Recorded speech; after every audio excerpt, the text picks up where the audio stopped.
For antiwar.com, I'm Scott Horton. This is Anti-War Radio.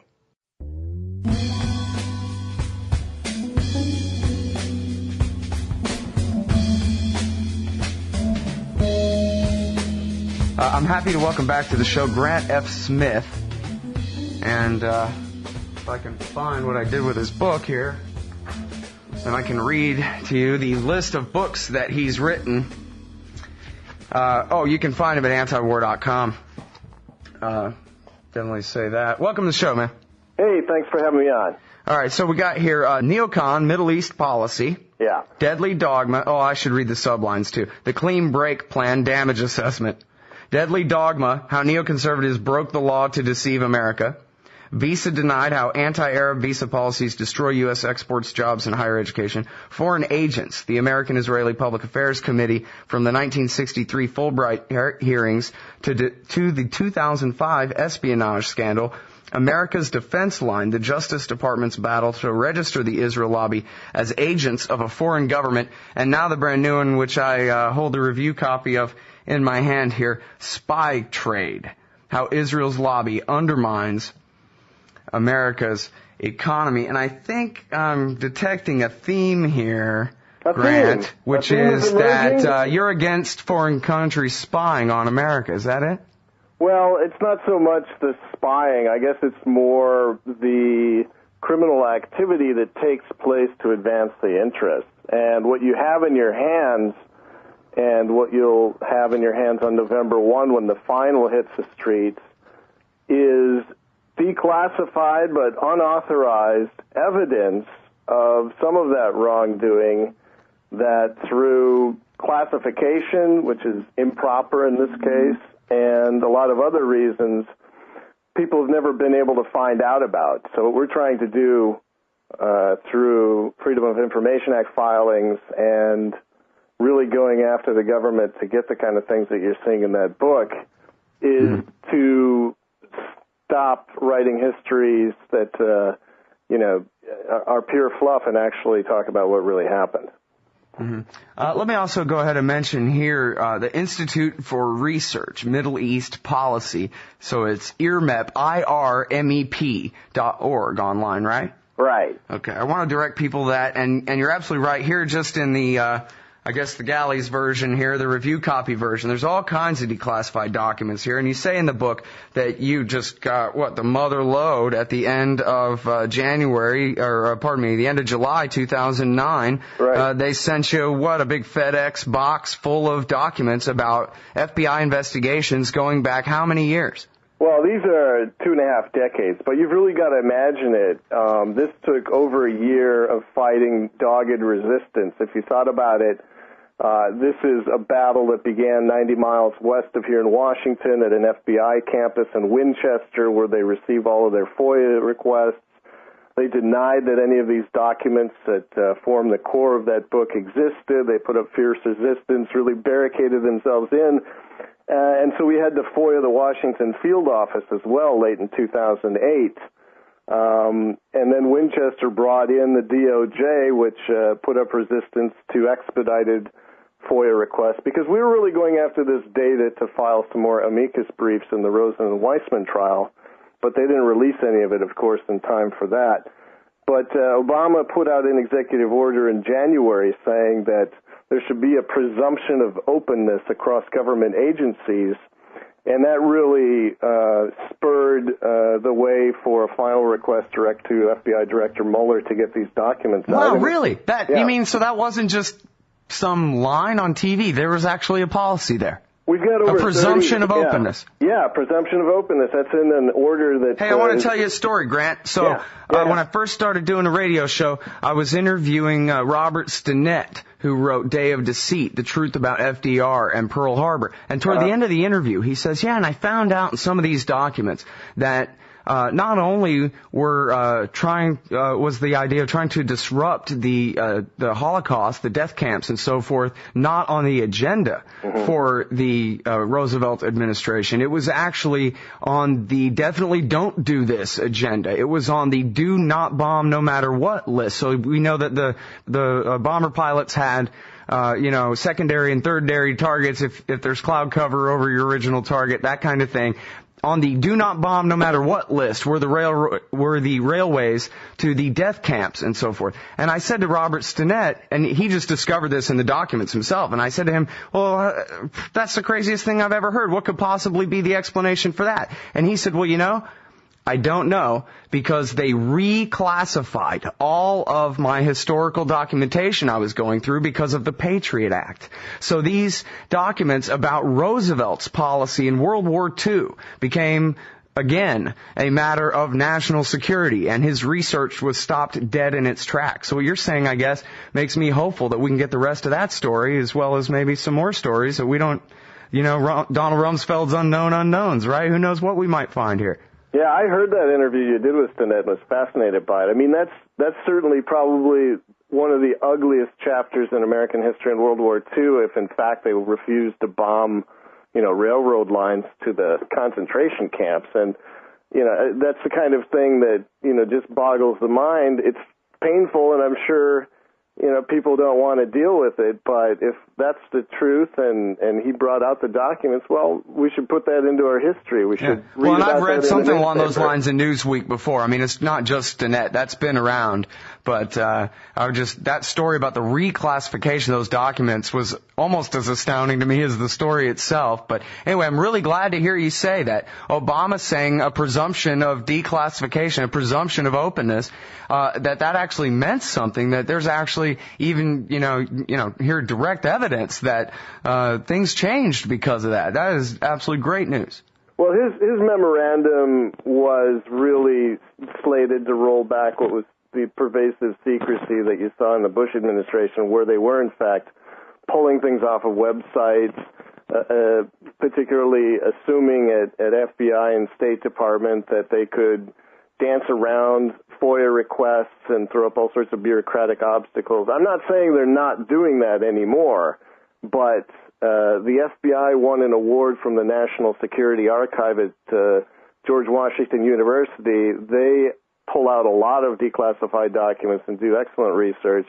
They gave them their Rosemary Award in 2008 after, I believe it was Nixon's secretary who erased tapes, saying the FBI is the worst FOIA response. They have cases going back 15 years. They have a backlog that never seems to diminish. And it looks as though they're finally beginning to be more responsive. But the flip side of that, of course, is that if you look at the statement of agents like Vivian C. Smith and others, they've always wanted these stories and these files to come out, because if they're not out and circulating, how can you talk about policy and policy formulation and wrongdoing if nobody knows what really happened? All right. Now, I'm afraid that we spent too much time addressing that, although it is extremely important. Let's go back to the foundations of Israel post-World War II. It wasn't till what year that Truman recognized Israel? 48. He gave immediate recognition after they declared themselves as a state. Mm-hmm. And now in the book you talk about that in that 3-year period between the end of the war and the foundation of Israel, there was a massive effort to get surplus American military equipment and get it smuggled over there to Israel. And I think that you're talking about this not so much in that, oh my, look at the scandal, because, I think there's some of this history's already out, and, a lot of people would feel like, hey, who cares if we give them some old bombers and that kind of thing. But the point is that the impunity remains. The fact that they were able to get away with that back in the 1940s has meant that the Israeli government and their de facto and their actual frontmen in this country have been able to get away with murder this entire time.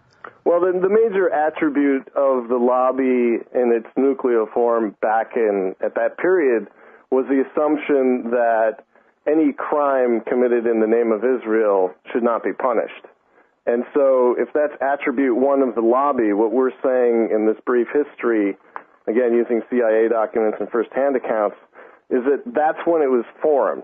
And because it wasn't properly challenged at the level of the people financing the arms export control violations and the Neutrality Act, even though there was a summit meeting between them and the FBI director, because there was never any sort of accountability, That validated attribute one, which is that there will be no punishment for crimes for Israel, in the minds of the lobby, and that became kind of an operating system as it grew into what it is today.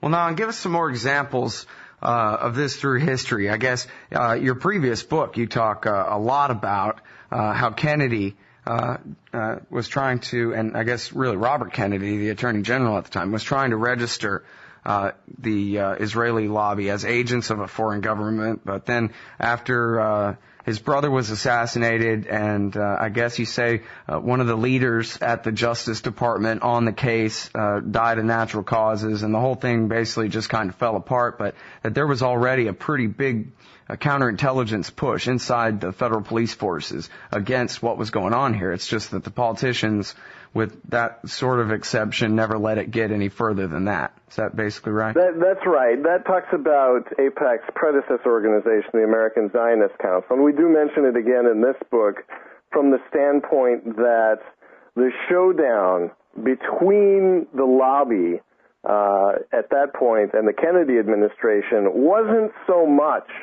about the fact that there was a lobby in the United States. It was about the fact that it was receiving direction from the Jewish Agency, which is a quasi-governmental entity in Jerusalem, that was directing money to AIPAC's director for his newsletter, directing $35 million for startup lobbies. It was that particular part that the administration and Senator J.W. Fulbright was attacking as being in violation of the Foreign Agents Registration Act. The lobby in a showdown in the Senate basically said, that law doesn't apply to us. It's a good law if it served its purpose against German agents affiliated with the Nazis or communists associated with the Soviets, so be it, that's good. But if you're trying to apply to us, then that law will have to be changed. So this kind of goes back to that core attribute that you really can't commit a crime. But the thing that it really showed more than anything, particularly the showdown within the Justice Department, and we look at those internal Justice Departments to make this pronouncement, was that this lobby, like the financial service system, can present a systemic risk to law enforcement and an administration, in the sense that as soon as you begin to challenge it, you begin finding that it's too connected to fail. Not too big to fail, but suddenly Kennedy had one of his best friends who had managed a bunch of labor disputes coming to him as the counsel of the lobby saying, you can't do this, it will kill our movement, you've got to shut this down. And Kennedy really had his plate full because he was trying to put safeguards and inspections into Israel's nuclear weapons facility at Dimona. That was his number one pressing foreign policy concern, or one of them, at the time in 1963 that all of this was going on. But he also had this huge domestic constituency saying, don't pay any attention to that, don't put pressure on us, our finances are none of your business.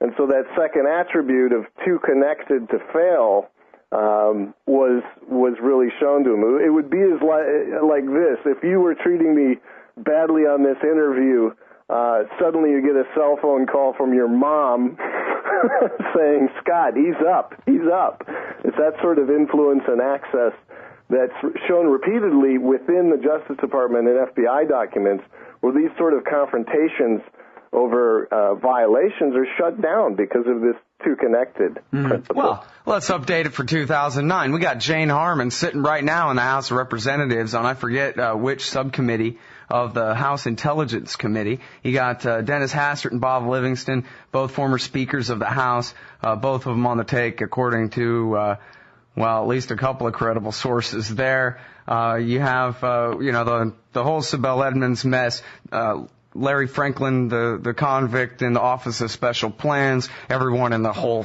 hemisphere knows that Richard Pearl is a spy. We can say that out loud. I mean, there's a real problem here. It's far too connected to fail. And I'm sorry, I shouldn't have even done all that. All I need to say is Jane Harmon is still sitting in the House right now. What does that tell you? That tells you a lot, because look at what was happening just as it was coming to a head. The trial and the criminal prosecution of Rosen and Weissman under the 1917 Espionage Act.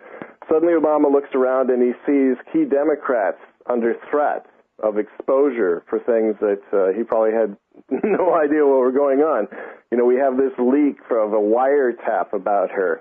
Well, you know, that might have been juicy news, but it really did seem to be related to the entire drive to shut down this latest confrontation and just make it all go away. And again, that shows you an organization that's too connected to fail and is able to obtain privileges and prerogatives based on what it's built itself up to be. Okay, now, major theme in the book is about, or major subject matter that you cover here, is the first NAFTA, really, the first bilateral trade agreement, at least the way they're currently defined, was between the United States and Israel back in 1985, and you say that the agreement, you know, I guess maybe would have been reached anyway, but it took the form it took because of massive Israeli espionage inside the United States. Is that right? Well, that's really the core value added of the book, and I don't want to get in too deep into all the juicy details because I'd like people to read them for themselves and see what we're talking about. But basically, there was no particular reason to spur a free trade agreement in middle 1985 with a tiny country with gigantic balance of payment problems. 76 U.S. companies and worker organizations, when they found out about it, were staunchly opposed to it. And the idea that you can even really have free trade by having a government-mandated preferential, intergovernmental, bilateral deal pushed forward was, on the face of it, to many economists who participated in hearings about this, ridiculous. So you have this gigantic push for free trade, or what's called free trade anyway. We dispute that it actually is.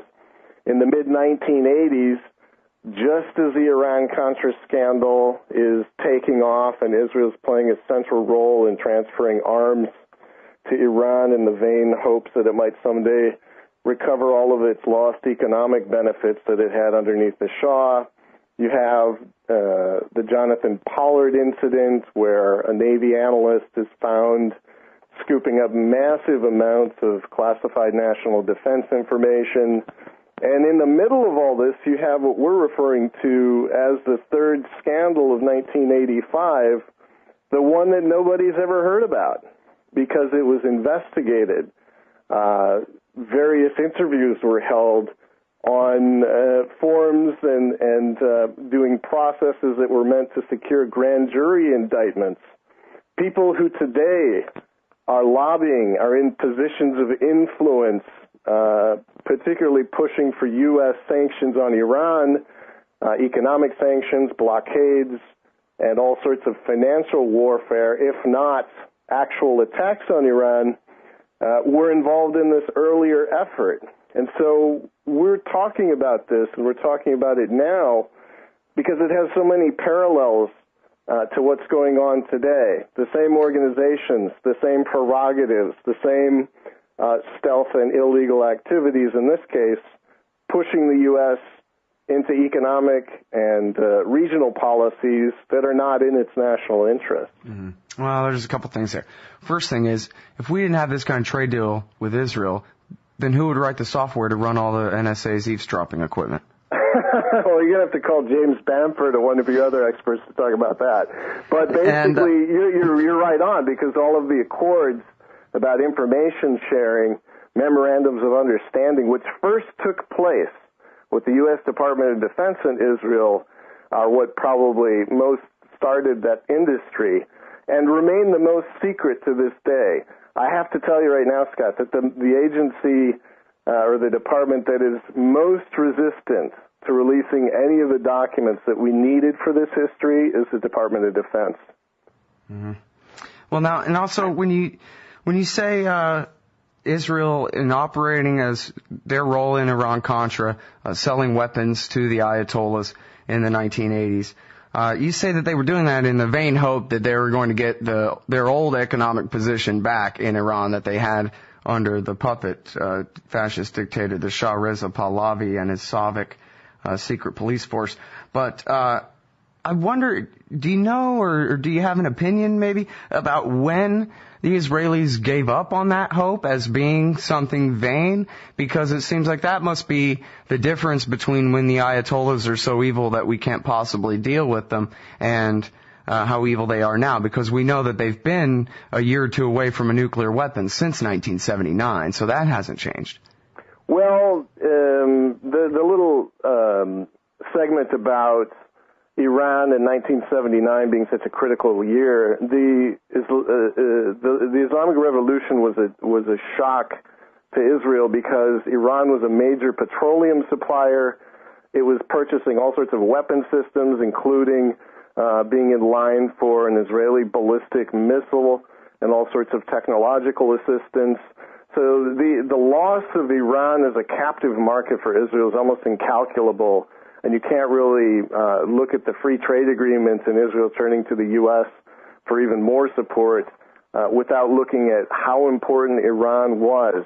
And I think when you look at the efforts of people associated with the lobby, the efforts of Michael Ledeen when he was meeting with them again recently in what I think it was Josh Marshall was calling Iran-Contra 2, I think there's always been a desire to think that they can recover Iran as a market for military, which is one of their biggest exports, for intelligence services. As you say, they were, part of the Savak, as was the CIA in terms of setting it up for the Shah to maintain internal security. I think behind all of the hoopla that you hear about Iran and Israel is this desire and this pain from 1979 over having lost one of its most important, if not the most important, export market in the entire region. Mm-hmm.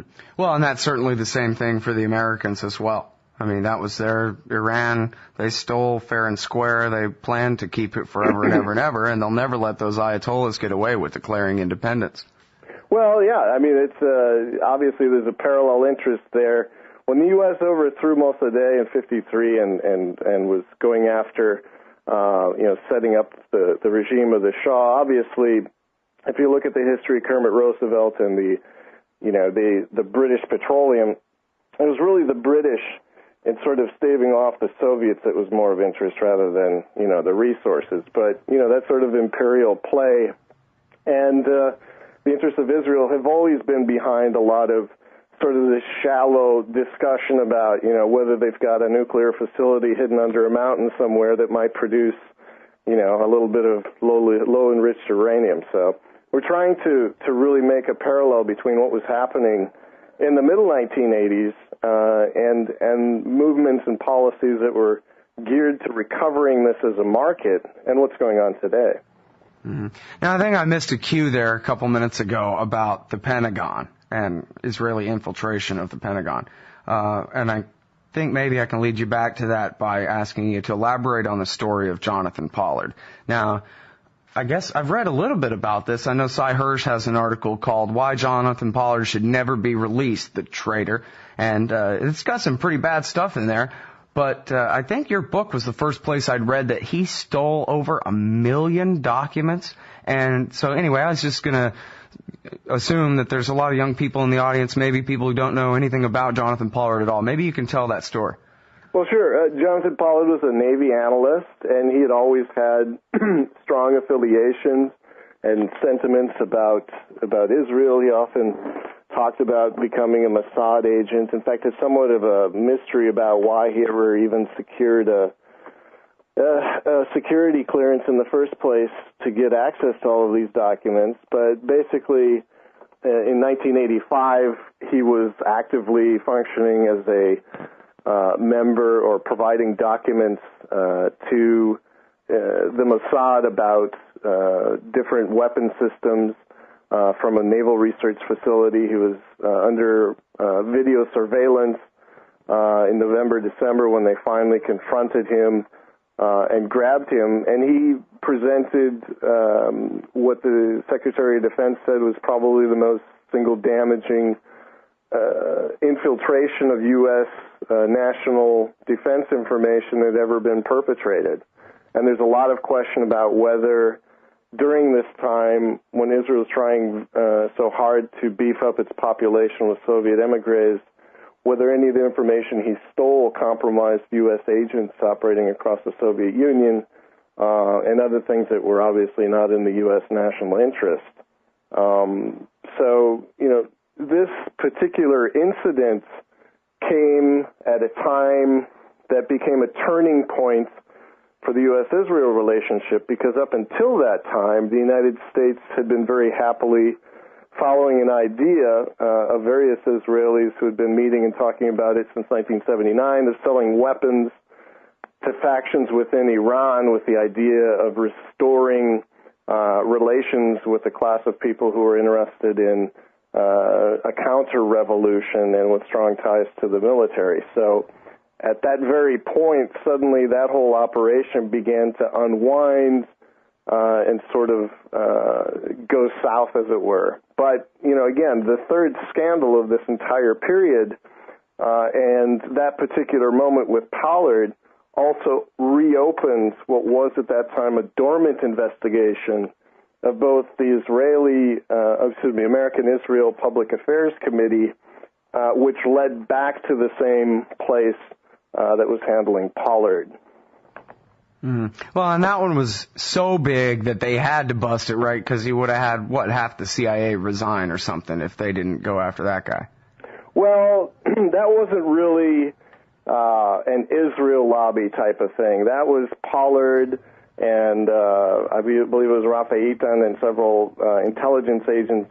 So it wasn't too interconnected to fail? No, that one wasn't too interconnected to fail. And it was also the type of in-your-face action and outright, immediately detectable, harmful theft that people could really wrap their arms around. The type of theft that we're talking about, however, in this book is really about a $71 billion deficit, hundreds of thousands of jobs, technology loss, the loss of all sorts of intellectual property, and really the type of loss that you can't really detect until decades after the fact. Mm-hmm. Well, now, say this ain't so. I just read a link the other day, which I believe was an article based on audio recording, or at least a released transcript of a conversation between Henry Kissinger and Richard Nixon, where Henry Kissinger is explaining to the president that we're pretty sure the Israelis stole some uranium. And I know you mentioned this in the book. Do you know whether it was enriched, like weapons grade, ready to go uranium, or what? How much it was, when this was? What can you tell us about that? Well, if you read between the lines, the CIA has long thought that a lot of highly enriched uranium for the Israeli nuclear program came from two potential sources. One would have been the Dimona reactor that the Israelis built with the French, and the other was an outfit called NUMEC, which was started by an Israel lobbyist, basically, a Zionist Organization of America activist, and which had a number of curious incidents over a period of time in which it appeared as though highly enriched uranium that was lost wasn't in fact lost to dispersion, but actually traveled to Israel within some what were called howitzers, some food irradiators, which were brought over. It could have been brought over under diplomatic immunity, but which the FBI was never allowed to inspect because of pressure from the State Department. So there's been a long running. I mean, there are articles. If you Google NUMEC, you'll see that there have been news reports up through 2006, even though the company started, I believe, in the late 50s, and the theft was occurring in the 60s. So, these are questions. This is the type of question that remains open. It's kind of like strategic ambiguity. Where did the uranium come from? Did it come from the United States? Was it made? You know, that sort of thing. But that's probably what he's referring to. Now, the CIA, the National Security Archive, has rightly said that the most sensitive documents, and we found this through personal experience as well, that they will not release and still dance around are documents about the Israeli nuclear program. And obviously, if you're trying to maintain this hilarious stance of strategic ambiguity in which everyone in the U.S. government is supposed to say to the American people that, you know, the Israelis don't have nuclear weapons or pretend they don't exist, obviously you can't be leaking or releasing or declassifying a lot of CIA documents which show that not only do they exist, but we know quite a bit about them and have been trying to plan policy around that fact. Mm-hmm. Well, I'm just sorry we're all out of time here, Grant. I got to move on to my next guest, but I will recommend to everybody who check out Spy Trade. When's this thing going to hit the Amazon.com site there? Yeah, that hits on November 1, so hopefully everyone in Anti-War can buy it through Anti-War, that link to Amazon, and everyone will be happy. Okay, great. And everybody, you can find Grant Smith at his articles at antiwar.com. You can find the Institute for Research Middle East Policy at earmep.org. And also check out the books. I've lost the page. You know the ones. Grant F. Smith, thanks very much for your time on the show. Thanks, Scott.